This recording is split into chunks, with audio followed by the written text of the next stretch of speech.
Hello everyone, আজ আমি বানালাম নিরামিষ বড়ার ঝোল। ছোলার ডালটাকে আমি আগে থেকেই ভিজিয়ে পেস্ট করে রেখেছিলাম। তার মধ্যে লঙ্কা কুচানো, হিং, পোস্ত, নুন আর একটু হলুদ গুঁড়ো দিয়ে এটাকে ভালো করে মেখে আমি তেল গরম হয়ে গেলে এগুলোটা আমি ভেজে নেব। এর মধ্যে হিং আর পোস্ত দিলে বড়ার স্বাদটা একটু অন্যরকমই হয়ে যায়।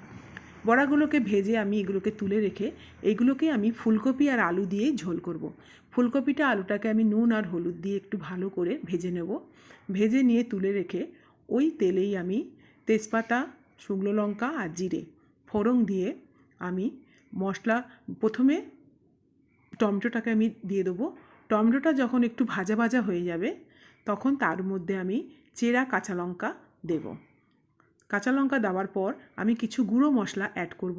ধনে গুঁড়ো, জিরে গুঁড়ো আর নুন, লঙ্কা, হলুদ গুঁড়ো এগুলোকে দিয়ে আমি ভালোভাবে নাড়াচাড়া করে একটু স্বাদ মতন মিষ্টি, নিরামিষে একটু মিষ্টি দিলেই ভালো লাগে খেতে। তারপরে আমি ভেজে রাখা ফুলকপি আলুগুলোকে দিয়ে ভালো করে নাড়াচাড়া করে ভালো করে কষিয়ে আমি এর মধ্যে একটু গরম জল অ্যাড করব। গরম জল অ্যাড করব করে এটাকে ভালোভাবে একটু ফুটতে দেবো। ফোটা হয়ে গেলে বড়াগুলোকেও আমি একটু দিয়ে দেবো।